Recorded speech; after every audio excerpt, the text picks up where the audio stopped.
Time for another Fantomen review with me, Mikael. This time it's issue 1 and double issue 2-3 of 2023.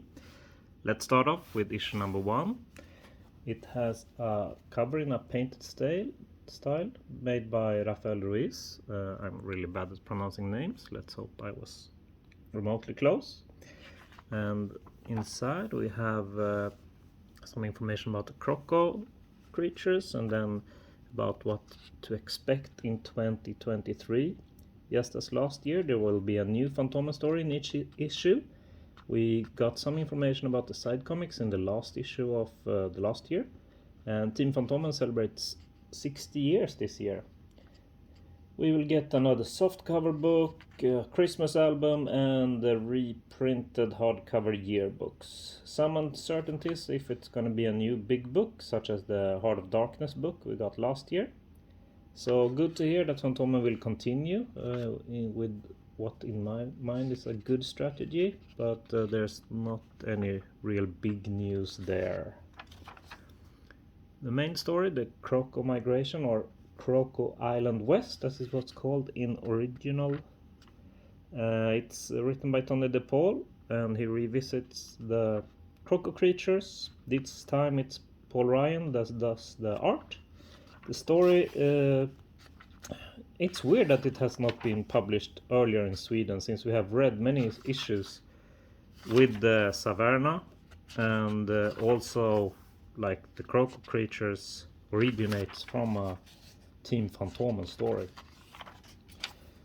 But yeah, that's how it is. We also get this, in my mind, really amazing poster. We usually get a poster each first issue of the year with the program of when each issue will be in stores. But this time we also get like information, and it's lots of treasures from the major treasure room. I think this was really nice.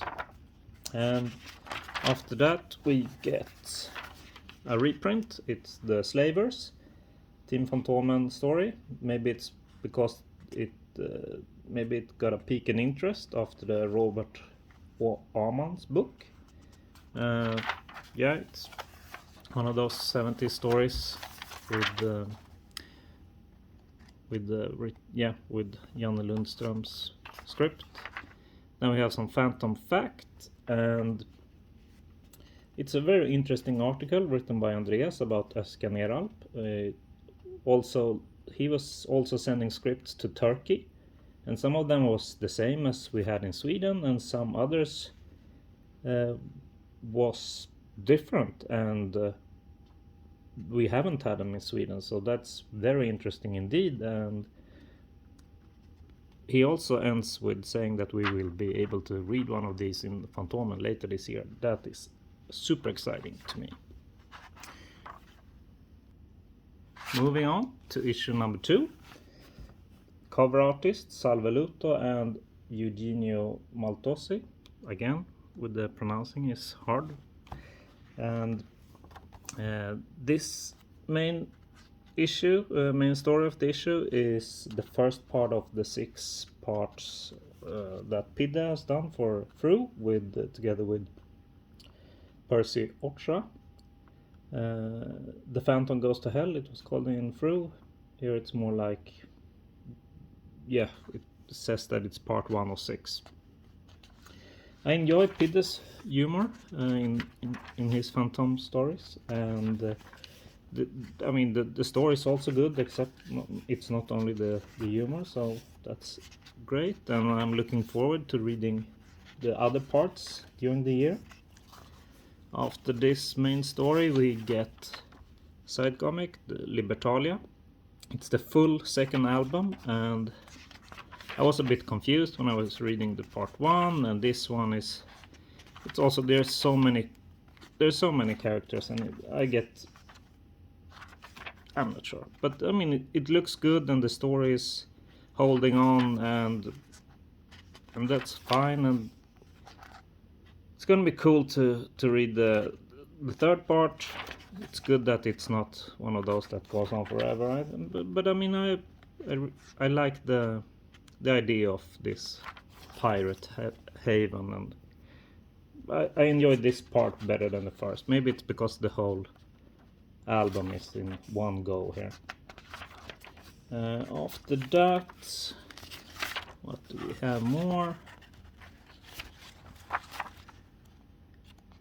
We get information on how to vote on the best story of 2022. I've written an article about this on Chronicle Chamber's homepage. You should go and check that out and vote. You can get these softcover books as a win. I think 2022 had a great variety of stories. Like there was new Team Fantomen stories, there was unpublished newspaper stories, through stories, reprints. Yeah, and for me it was a handful of stories that was better than the rest, but I had no one clear winner. It was hard to me to decide actually. But I think I voted for a story that a Swede wrote, but it was for through originally. Which one you can guess. And then we have a reprint, The Secret of Polymos by Donne Avenell and César Spadari. Yeah, it's black and white. Everyone knows how much I love black and white. Maybe not everyone, but yeah, I wish we would color more. But it's a good story, and I mean I usually don't like it when there's supernatural events, but I'm not sure. But this time it works for me. Sometimes it does, and I'm not sure why. But yeah, and it's also the first time we see this. Let's see here, the Jungle Patrol memorial thing. So that's cool. Monument. And in the next issue we will see a new Team Fantomen story written by Philip Madden and art by James Orden. So Madden hasn't written a Phantom story since the one with the rainbow flag. Let's see if this one gets as much publicity and attention. And then we will get as a side comic the last album of Chris from Valnor from the Torgal. And Torgal has always been big favorite of the side comics in Sweden. So looking forward to that. Thank you and happy Fantoming.